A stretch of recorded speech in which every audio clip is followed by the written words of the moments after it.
But on March the 31st, in that year of fruition for all the Illuminati's plans, while the President of the United States went on the air to threaten all-out thermonuclear heck, a young lady named Concepcion Galore lay nude on a bed in the Hotel Durruti in Santa Isabel and said, "It's a loigor."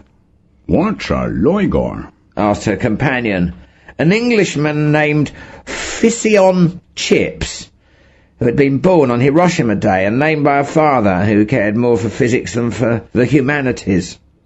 The room was in the luxury suite of the Hotel Durruti, which meant that it was decorated in abominable Spanish Moorish decor. The sheets were changed daily to a less luxurious suite. The cockroaches were minimal, and the plumbing sometimes worked.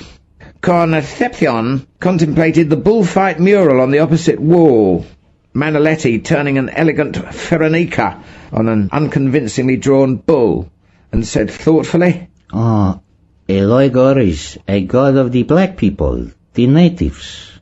A very bad god."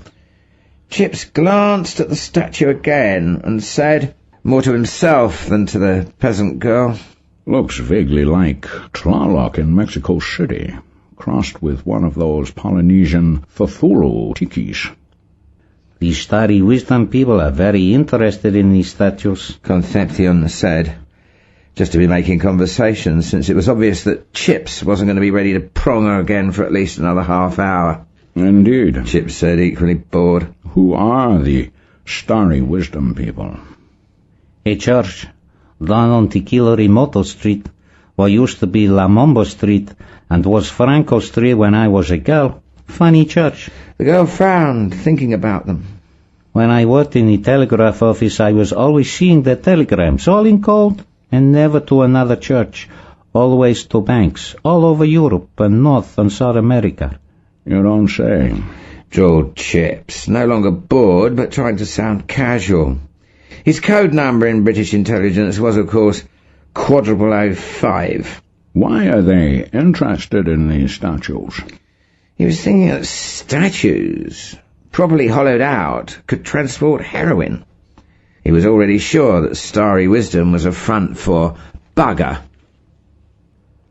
"You look like a robot," Joe Malik says in a warped room in a skewered time in San Francisco. "I mean, you move and walk like a robot."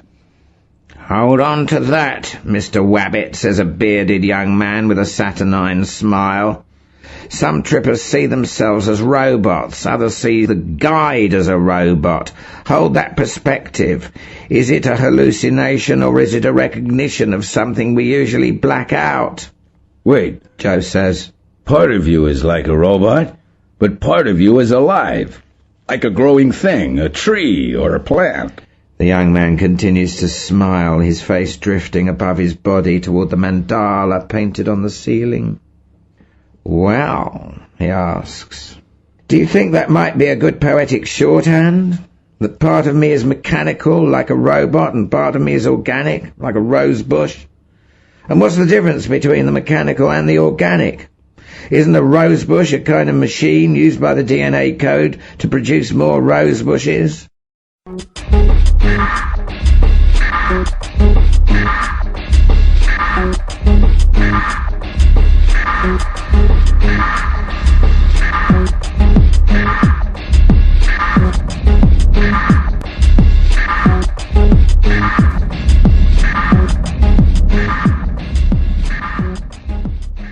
Presidential order to take off for Fernando Poo. Atlanta Hope addresses a rally in Atlanta, Georgia, protesting the gutless appeasement of the ComSimp administration in not threatening to bomb Moscow and Peking the same time as Santa Isabel.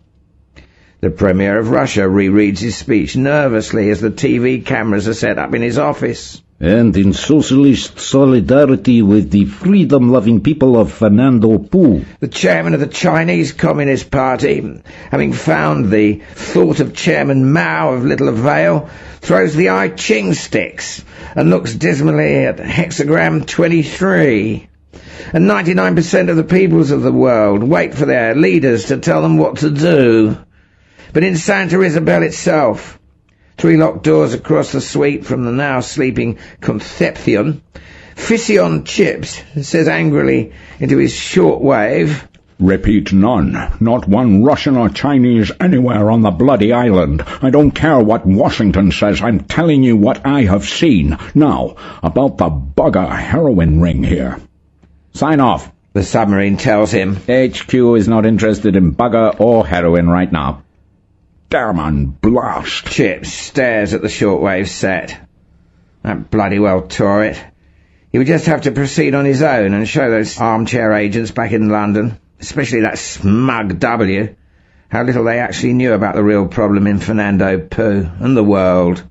Storming, he charged back to the bedroom. I'll just get dressed, he thought furiously, including my smoke bombs and Luger and laser ray, and I'll toddle over to this Starry Wisdom church and see what I can nose out. But when he tore open the bedroom door, he stopped, momentarily stunned. Concepcion still lay in the bed, but she was no longer sleeping. Her throat was neatly cut, and a curious dagger with a flame design on it stuck into the pillow beside her. Damn blast and thunder, cried 00005. Now that absolutely does tear it. Every time I find a good piece of ash, those fuckers from Bugger come along and shaft her. 10 minutes later, the go signal came from the White House. A fleet of SAC bombers headed for Santa Isabel with hydrogen bombs. And Fission Chips, fully dressed, toddled over to the Starry Wisdom Church, where he encountered not Bugger, but something on an entirely different plane. Fernando Poo was given prominent attention in the world press only once before the notorious Fernando Poo incident. It occurred in the early 1970s while Captain Tequila Imota was first studying the art of the coup d'etat and laying his first plans, and was occasioned by the outrageous claims of the anthropologist J.N. Marsh of Miskatonic University that artifacts he had found on Fernando Poo proved the existence of the lost continent of Atlantis.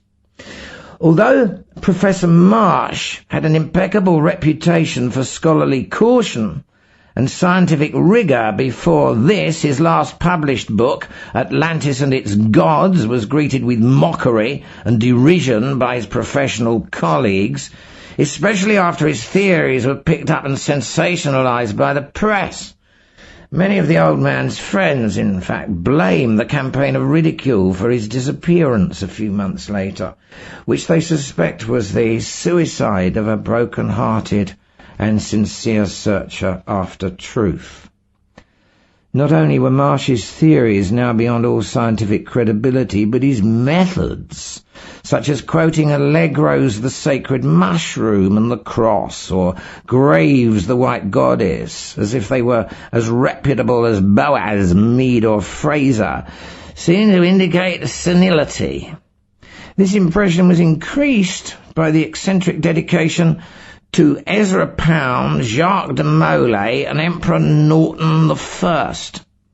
The real scientific scandal was not the theory of Atlantis, that was a bee that had haunted many a scholarly bonnet, but Marsh's claim that the gods of Atlantis actually existed, not as supernatural beings, of course, but as a superior class of life, now extinct, which had pre-existed mankind and duped the earliest civilization into worshipping them as divine and offering terrible sacrifices at their altars.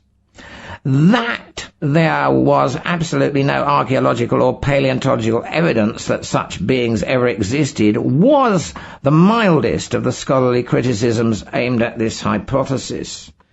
Professor Marsh's rapid decline in the few months between the book's unanimous rejection by the learned world and his sudden disappearance caused great pain to colleagues at Miskatonic.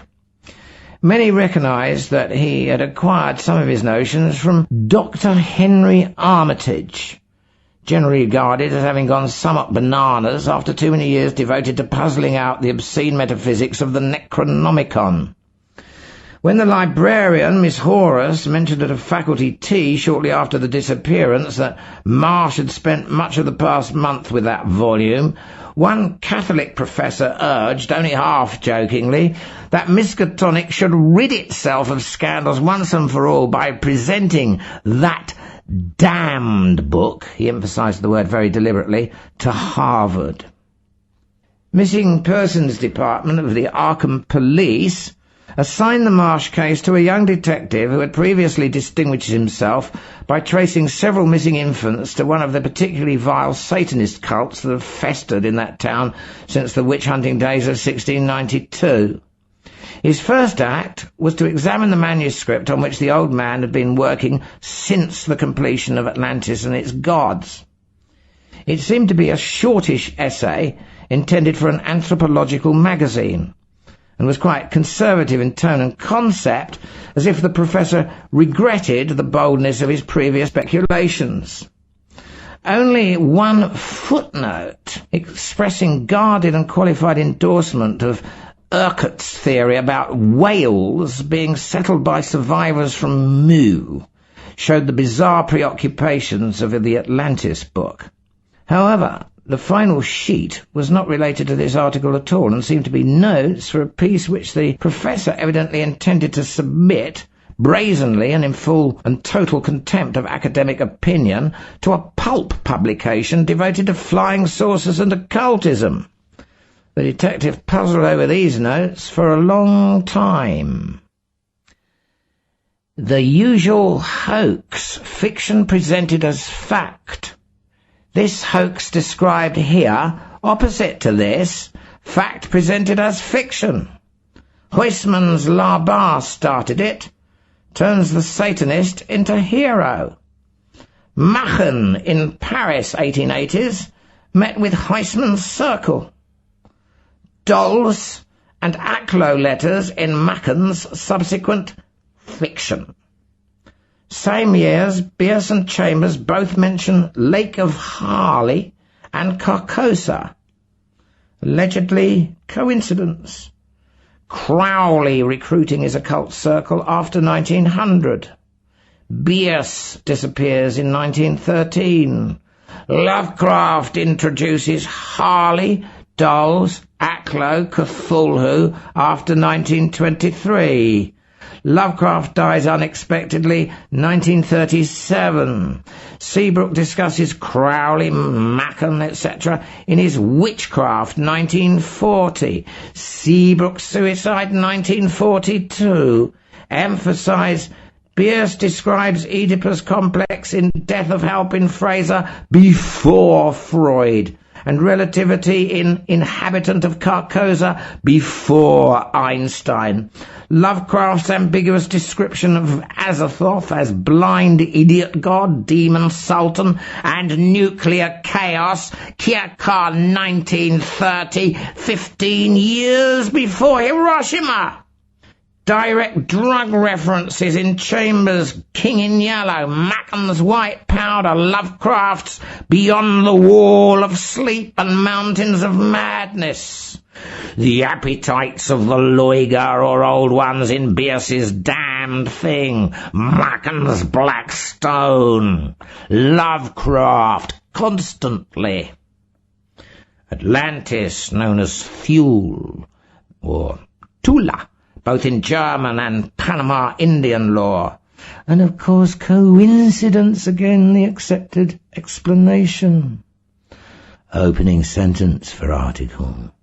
The more frequently one uses the word coincidence to explain bizarre happenings, the more obvious it becomes that one is not seeking, but evading the real explanation. Or shorter, the belief in coincidence is the prevalent superstition of the age of science.